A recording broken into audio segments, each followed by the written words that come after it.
தோழர்களே, நான் சுந்தரவள்ளி. விஜயனுடைய வெற்றி செல்லாது என்று அறிவிக்க கோரி 4 வழக்குகள் தொடுக்கப்பட்டன. அந்த 4 வழக்குகளை விசாரித்த உயர்நீதிமன்றம் 3 வாரங்கள்ல விஜய் பதில் அளிக்க வேண்டும் என்று அவருக்கு ஒரு நோட்டீஸ் அனுப்பியிருக்கிறாங்க. இதுதான் இன்றைக்கு பரபரப்பா பேசப்படுது. என்ன நடந்தது தோழர்களே? தமிழ்நாட்டில் 2026 தேர்தலில் விஜய் பல சித்து வேலைகளை செய்து வென்றார். மேனுபுலேட் பண்ணாரு, மக்களை தவறா திசை திருப்பி மேனுபுலேட் பண்ணி அதன் மூலமா ஓட்டு வங்கிய கலெக்ட் பண்ண ஆரம்பிச்சாரு. குழந்தைகளை ஏவி விட்டார். இன்னும் சொல்ல போனா அவர் வேட்புமனு தாக்கல் செஞ்சார் இல்லையா, அதுல 2-3 முறை அவர் மாத்தி மாத்தி வேட்புமனு தாக்கல் செஞ்சாரு.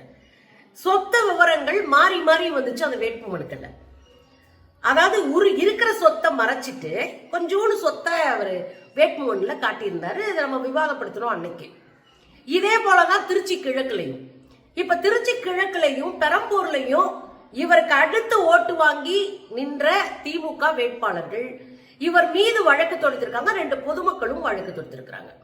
ஒன்னு பெரம்பூர் தொகுதியில RT சேகர் என்பவர் திமுகவை சேர்ந்தவர், அவர் வழக்கு தொடுத்திருக்கிறார். அடுத்து ஓட்டு போட்ட பொதுமக்கள்ல இருந்து தினேஷ் லட்சுமி அப்படின்ற 2 பேரும் வழக்கு தொடுத்திருக்கிறாங்க. ஆக 3 பேரு பெரம்பூர் தொகுதியில இவர் விஜயனுடைய வெற்றி செல்லாது என்று அறிவிக்கும்படியாகவும் நிறைய உள்ளடிகள் நடந்திருக்கு, ஏமாற்றுகள் நடந்திருக்கு, போலியான தகவல்களை கொடுத்திருக்காரு, பல விஷயங்களை மறைச்சிருக்காருன்னு அவங்க ஒரு வழக்க தொடுத்திருக்காங்க. இந்த பக்கம் இனிகோ இருதயராஜன் போன முறை சட்டமன்ற தொகுதியில ஜெயிச்சவர், திருச்சி கிழக்குல வென்றவர், அவர் 2வது இடத்துல இருக்கிறார். இனிகோ இருதயராஜும் ஒரு வழக்க தொடுத்திருக்காரு. அதுல பல குற்றச்சாட்டுகளை இனிகோ இருதயராஜ் வைக்கிறாரு. என்ன குற்றச்சாட்டு? இவரு முதல்ல வேட்புமனுவை ஒழுங்கா தாக்கல் பண்ணல, அதுல பல குளறுபடிகள் உண்டு. இந்த 2 இருக்கு இல்லையா, பெரம்பூர்ல கொடுத்த வேட்புமனு ஒரு மாதிரி இருக்கு, திருச்சி கிழக்குல கொடுத்த ஒரு வேட்புமனு ஒரு மாதிரி இருக்கு. இங்க தமிழ்நாட்டுல திராவிட கட்சிகளை ஆட்சியில இருந்து தூக்கணும்ன்றதுக்காக பாஜகவும் தேர்தல் ஆணையும் பக்காவா பக்கத்துல நின்று வேலை பார்த்தாங்க. இந்த மாதிரி எல்லாம் குளறுபடிகள் இருந்தா செல்லாதுன்னு அறிவிச்சுட்டு போயிட்டே இருக்கணும். ஆனா அதெல்லாம் தாண்டி பக்கத்துல நின்று உதவி செஞ்சாங்க இந்த கும்பல் அப்படின்னு நீங்க பார்க்கலாம். நம்ம நிறைய தொடர்ந்து பேசணும். இன்னைக்கு என்ன ஆகி போயிடுச்சுன்னா, அவர் கேள்வி கேட்கிறாரு. முதல்ல கொடுத்த வேட்புமனுவிலே ஏகப்பட்ட குளறுபடிங்க. 2வது 18 வயதுக்கு உள்ள இருக்கிற குழந்தைகளை தேர்தல் பரப்புரைக்கும் தேர்தல் பிரச்சாரத்துக்கும் பயன்படுத்தி இருக்காரு. இது இவர் மட்டும் சொல்லல, தேர்தல் ஆணையத்துக்கு ஒரு நோட்டீஸ் அனுப்புனாங்க, குழந்தைகள் பாதுகாப்பு ஆணையம்.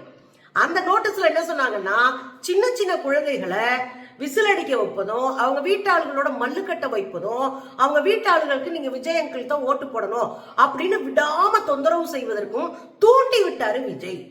இது தவறான முன்னுதாரணம். இதை உடனடியாக விஜய் விசாரிக்கணும்னு யாரு குழந்தைகள் பாதுகாப்பு ஆணையமும் ஒரு நோட்டீஸ் கொடுத்தாங்க. இதெல்லாம் தாண்டி நீதிபதிகள் தேர்தல் ரிசல்ட் அன்னைக்கு பயங்கரமா பேசியிருந்தாங்க. ரிசல்ட்டுக்கு 2-3 நாளைக்கு முன்னாடி இருந்து நீதிபதிகள் பலரும் ஒரு ரெக்வஸ்ட் வச்சிருந்தாங்க. என்ன வச்சாங்க? ரிசல்ட் எப்படி வந்தாலும் குழந்தைகளை பெற்றோர்கள் பாதுகாப்பா வச்சுக்கணும். குழந்தைகள் தேவையில்லாம ஐயோ எங்க மாமாக்கு இப்படி ஆயிடுச்சே அப்படின்னு மனசு உடைய வாய்ப்பு இருக்கு. ஏன்னா தேர்தல் பிரச்சாரம், தேர்தல் வியூகம், தேர்தல்ல முன்ன பின்ன எடுக்கப்பட்ட கருத்து கணிப்பு எல்லாமே திமுக தான் ஆட்சிக்கு வரும்ன்றது. ஃப்ளூக்ல தான் விஜய் வந்தாரு. அது தேர்தல் ஆணையத்தினுடைய உதவியோட, பாஜக உதவியோட. அந்த ஃப்ளூக்ல வந்ததுனால இங்க நிலவர சூழலை பார்த்துட்டு நீதிபதிகள் சொன்னாங்க, பிள்ளைங்களை கவனமா வச்சுக்கோங்க, பத்திரமா வச்சுக்கோங்க, அவங்கள தனியா விடாதீங்க, அவங்க ஏதாவது தப்பா முடிவெடுக்க கூடும் அப்படின்னு அட்வைஸ் பண்ற அளவுக்கு தமிழ்நாட்டில் குழந்தைகளை பயன்படுத்தி எல்லா யோகிகளும் பண்ணாங்க. விஜயே மேடையில நின்று ஒரு சாக்லேட்டுக்கும் பொம்மைக்கும் நீங்க எப்படி அடம் பிடிப்பீங்களோ அதை போல அடம் பிடிச்சு அங்கிளுக்கு ஓட்டு வாங்கி கொடுங்க அப்படின்னு ஒரு ஸ்டேட்மெண்ட்டை நேரடியாகவே தேர்தல் பிரச்சாரத்துல சொல்லியிருந்தாரு. அன்னையில இருந்து நிறைய குழந்தைகளுடைய வீடியோ சமூக வலைத்தளங்கள்ல பரப்பப்பட்டது. அப்ப 19 வயசு போல குறையா இருக்கிற குழந்தைகளை மேனிபுலேட் பண்ணி அவங்க மனசுக்கு எடுத்து இந்த மாதிரியான வேலைகளை ஈடுபடுத்தியது தவறு அப்படின்னு சுட்டி காட்டி இருக்கிறாங்க. அதுல கூடுதலாக ஒரு விஷயம், இப்ப வேட்புமனு தாக்கல் பண்ணாங்கன்னா அந்த எம்எல்ஏ கேண்டிடேட் அவங்க என்னென்ன வழக்குகள் இருக்கு, அவங்க மேல நிலுவையில் இருக்கிற வழக்குகள் என்ன, எல்லாத்தையும் அவங்க அந்த வேட்புமனுல எழுதணும், அந்த தகவலை தரணும். ஆனா விஜய் என்ன பண்றாரு, வருமான வரி பாக்கியே இல்லை அப்படின்னு கொடுத்திருக்காரு. அது முதல் பொய்.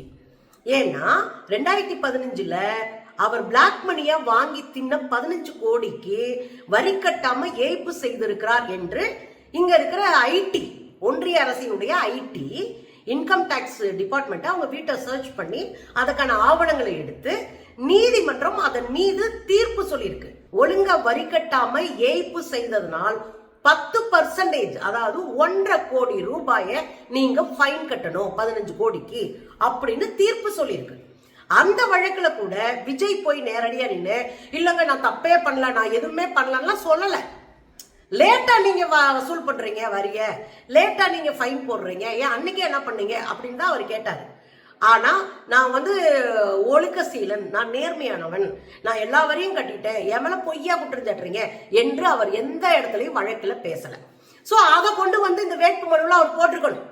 ஐடி பாக்கி செலுத்தாம இன்றைக்கு நீதிமன்றம் அவருக்கு அபராதம் விதிச்சதை அவர் காமிச்சிருக்கணும். ஆனா காட்டவே இல்லை. வேட்புமனுல நான் ஐடியை ஃபுல்லா கட்டிட்டேன்னு காட்டியிருக்காரு. இது தவறு இல்லையா? நிலுவையில் இருக்கிற வழக்கு அவருக்கு சுட்டி காட்டியிருக்கணும் இல்லையா?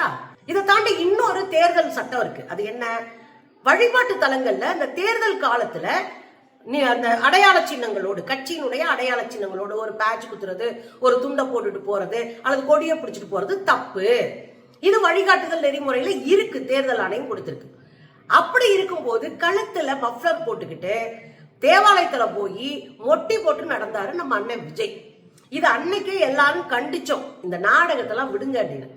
அது இன்றைக்கு அவருக்கு எதிரானதா திரும்பி இருக்கு. தேர்தல் வழிகாட்டுதல் நெறிமுறைகளின்படி ஒரு வேட்பாளர் கட்சி சின்னங்களை அணிந்து கொண்டு ஒரு வழிபாட்டு தலத்திற்கு போகக்கூடாது. அனைவர் சர்ச்சுக்கு போயிருக்காரு. இதெல்லாம் பிரச்சனையா மாறுது. இது தேர்தல்ல அவர் வெற்றி செல்லாது என்று அறிவிப்பதற்கான அடிப்படை கேள்விகளை அவங்க வைக்கிறாங்க. இதெல்லாம் தாண்டி இந்த வழக்கு முடிகிற வரை இடைத்தேர்தல் வைக்க கூடாது என்கிற சேர்த்து ஒரு கோரிக்கையும் நீதிமன்றத்துக்கு வச்சிருக்கிறாரு இனிகோ இருதயராஜ். என்ன சொல்றாரு அப்படின்னா, இந்த வழக்கு முடிவடைகிற வரை நீங்க இடைத்தேர்தல் வைக்க கூடாது என்பதை சேர்த்து கொடுத்திருக்காரு. இதுதான் விசாரணைக்கு வந்திருக்கு. இந்த வழக்கை விசாரித்த நீதிபதிகள் நேரடியா நம்ம சாமிநாதன் சொல்றாங்க, இன்னும் அந்த வழக்கு பெருசா இருக்கும். நீதிபதி சாமிநாதன் உட்பட 2 பேர் கொண்ட ஒரு அமர்வு. இவங்க உடனடியாக 3 வாரத்துக்குள்ள நீங்க எங்களுக்கு பதில் சொல்லணும் இந்த தகவல்கள் குறித்து அப்படின்னு அவருக்கு நோட்டீஸ் அனுப்புறாங்க. இது ஒரு பரபரப்பா ஏற்படுத்திருக்கு. உண்மையிலேயே இதுக்குள்ள இருக்கிற தகவல்கள் உண்மையா இருக்கும் பட்சத்துல இவருடைய வெற்றி செல்லாது என்று அறிவிக்க வாய்ப்பு இருக்கிறது.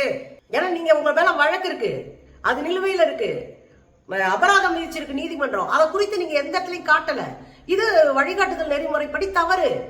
அரசியல் சாசன சட்டத்துல இது மக்கள் பிரதிநிதித்துவ சட்டத்தின்படி தவறு. அதனால இவருடைய வெற்றி செல்லாது என்று அறிவிக்க கூட வாய்ப்பு இருக்கு. ஆனா சங்கீதம் அப்படி அறிவிக்க விட மாட்டானுங்க, அது வேற விஷயம். ஆனா அதற்கான ஒரு மூலாதாரம் இதுல இருக்கு. சின்ன பிள்ளைகளை அவர் வச்சு பேசுனது, குழந்தைகள் பாதுகாப்பு ஆணையம் அதற்கு எதிராக நோட்டீஸ் அனுப்புனது, நீதிமன்றத்துல வழக்கு தொடுத்தது, இவர் மேல வழக்கு தொடுக்கணும்னு கேட்டது, இது எல்லாமே கரண்ட்ல இருக்கு. எனவே இந்த வழக்கு விஜய்க்கு ஒரு பெரிய பின்னடைவாக இருக்கும். விஜயினுடைய வெற்றி செல்லாது என்று அறிவிக்க கூடும், சட்டப்படி அறிவிக்கலாம், செல்லாது என்று அறிவிக்க கூடும்னு நம்புறோம். இந்த வழக்கு தாவேகாவுக்கு ஒரு பெரிய பின்னடைவை, விஜய்க்கு ஒரு அச்சத்தை, அச்சுறுத்தலை ஏற்படுத்தக்கூடிய வழக்கா போகுது அப்படின்னு பாத்துக்கலாம். மிச்சம் மீதான இடங்கள்ல இடைத்தேர்தல் நடத்தி எப்படியாவது கூடுதல் சீட்டுகள் மூலமாக தன்னுடைய ஆட்சியை பலப்படுத்திக் கொள்ள வேண்டும் என்று நினைக்கிற விஜயினுடைய திட்டத்தின் மீது இடி விழுந்திருக்கிறது. எப்படியாவது நான் என்ன தக்க வச்சுக்கணும்னு நினைக்கிற விஜய்க்கு மண்ணள்ளி போட்டிருக்கு நீதிமன்றம்.